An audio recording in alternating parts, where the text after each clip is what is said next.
जब लोग carbon emissions को कम करने के तरीकों के बारे में बात करते हैं, तब एक चीज का जिक्र बहुत ज्यादा किया जाता है, जो कि है इलेक्ट्रिक कार्स। लेकिन क्या इलेक्ट्रिक कार्स को जितना बताया जाता है वो सच में उतनी एनवायरनमेंट फ्रेंडली हैं?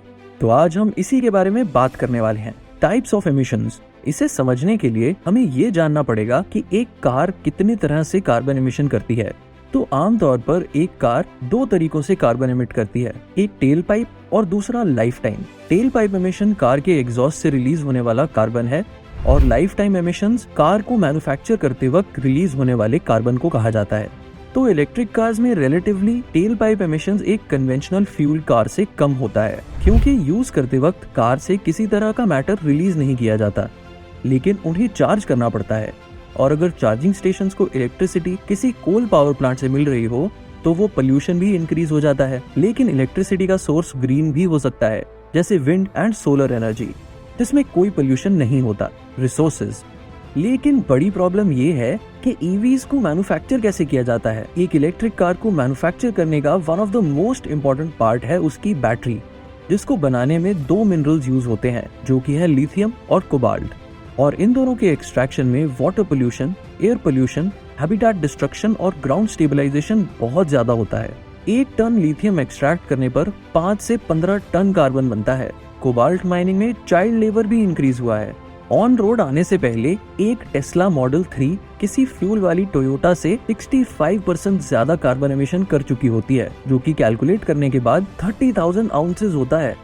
तो अगर सही में एनवायरनमेंट पर कुछ पॉजिटिव इम्पैक्ट करना हो तो एक ईवी को हमें 1,40,000 किलोमीटर चलाना होगा, तब जाके उसे मैन्युफैक्चर करने का एमिशन कॉम्पेंसेट होगा। और उसके बाद भी ये कितना एमिशंस करेगी ऑन चार्ज? सिर्फ 24% कम। ऐसा नहीं है कि एक electric vehicle fossil fuel vehicle से खराब है, लेकिन उतना अच्छा भी नहीं है जितना कि बताया जाता है। तो ईवीज इतनी पॉपुलर क्यों होती जा रही हैं?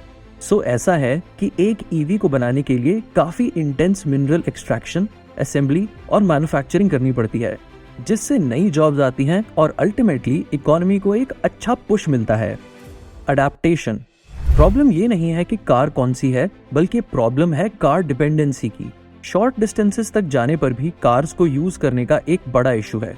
सिर्फ पब्लिक ट्रांसपोर्ट्स जैसे मेट्रोज, बसेस को अगर कार से रिप्लेस कर दें तो फ्यूल कार से ईवीज पर शिफ्ट होने से ज्यादा पॉजिटिव इम्पैक्ट पड़ेगा एनवायरनमेंट पे। 30 लोगों को कैरी करने वाली बस काफी ज्यादा एफिशिएंट है 30 इंडिविजुअल कार्स से, चाहे फिर वो इलेक्ट्रिक कार हो या fossil fuel driven cars. Emissions power sources पर भी डिपेंड करते हैं।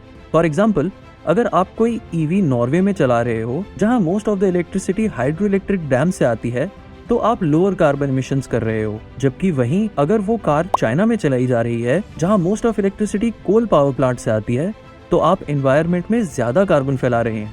अनुमान लगाया गया है कि 2030 तक 145 मिलियन इलेक्ट्रिक कार्स रोड पर होंगी।